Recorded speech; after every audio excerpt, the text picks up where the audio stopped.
Have you ever noticed something strange about people? When you are always available for them, they start believing you have no life of your own. They call you when they are bored. They message you when they need help. They knock on your door when something breaks. But the moment you need them, suddenly everyone is busy. If you have ever felt like this, then this story might change the way you see kindness forever. Because this is the story of a man who gave everything to everyone, until one day he realized he had given away his own life. In a quiet town called Brookvale, surrounded by wide roads, tall oak trees, and rows of small houses, lived a man named Adrian. Adrian was known as the most helpful person in the entire town. If someone's car refused to start, they called Adrian. If someone needed help moving furniture, they called Adrian. If an old neighbor needed groceries carried inside, they called Adrian. And Adrian always came. No matter what he was doing, no matter how tired he was, no matter what time it was, he would smile warmly and say the same words every time. "Don't worry, I'll take care of it." At first, people admired him for it. They called him kind.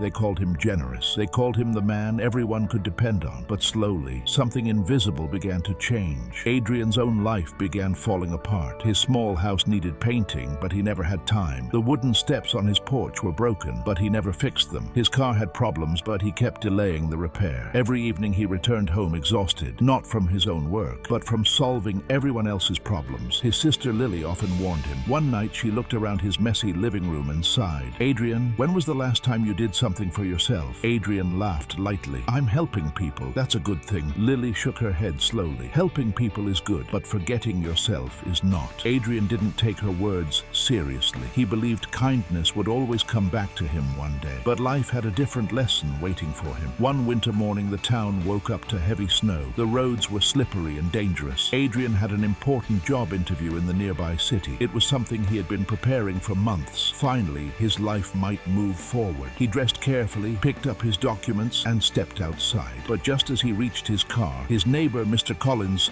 shouted from across the street, "Adrian, my garage door is stuck. I can't get my car out." Adrian hesitated. The interview was in 2 hours, but the old habit took control. "All right," Adrian said. "I'll take a quick look." 1 hour passed, then another. The frozen mechanism took longer to fix than expected. By the time Adrian finished, his hands were freezing and the snow was falling harder. He rushed to his car and drove toward the city, but traffic was terrible. The roads were slow, and when he finally reached the office, the receptionist looked at him politely and said, "I'm sorry, the interview ended 30 minutes ago." Adrian stood there silently. Months of preparation gone, because once again he had chosen someone else's problem over his own life. That night, Adrian sat alone in a small park. The snow had stopped and the streets were quiet. He felt something he had never felt before. Not anger, not sadness, something deeper. Emptiness. An old man sitting on a nearby bench watched him quietly. After a moment he spoke. "You look like a man who just lost something important." Adrian sighed. "I lost an opportunity." The old man nodded thoughtfully. "And how did you lose it?" Adrian explained everything. The neighbor, the garage door, the missed interview. When he finished, the old man asked a simple question. "And if you hadn't helped him, would he have survived?" Adrian blinked in surprise. "Of course he would." The old man smiled gently. "Then why did you sacrifice your future for a small inconvenience?" Adrian had no answer. The old man continued, "Let me tell you something I learned after 70 years of living." He pointed toward the quiet town. "The world is full of people who will happily take your time, your energy, and your kindness, but very few will protect it for you." Adrian listened carefully. "So who should protect it?" he asked. The old man tapped Adrian lightly on the shoulder. "You." Those words stayed in Adrian's mind all night. The next morning, something inside him changed. When he stepped outside, another neighbor approached him. "Adrian, can you help me carry these boxes?" For the first time in years, Adrian paused. He thought about his unfinished tasks, his broken porch, his neglected house, his delayed dreams. Then he replied calmly, "I'm sorry, I can't today." The neighbor looked shocked. "You can't?" Adrian shook his head. "I need to take care of my own work." The neighbor left, slightly confused. Adrian felt strange, a little guilty, but also lighter. That day he fixed his broken porch. The next day he repaired his car. The day after that he painted the walls of his house. For the first time in years, Adrian's energy belonged to him. At first people were surprised. Some were even annoyed. But something interesting happened. When Adrian stopped solving every small problem, people started solving their own problems. The town didn't collapse. Life continued continued normally. But Adrian's life finally started improving. Months later, Adrian applied for another job. This time, he protected his time carefully. He stopped rushing to every call for help. He helped people only when it truly mattered. And when the day of the interview arrived, he arrived early, calm, prepared, and confident. A few weeks later, he received the call. He got the job. One evening, he returned to the same park where he had met the old man. But the bench was empty. Adrian smiled softly. He never saw the old man again, but the lesson remained. Kindness is beautiful. Helping others is noble. But your life, your time, your dreams deserve protection too. Because if you give everything away, one day you might discover there is nothing left for yourself. And that is why the strongest kindness in the world is the kindness that also respects your own life.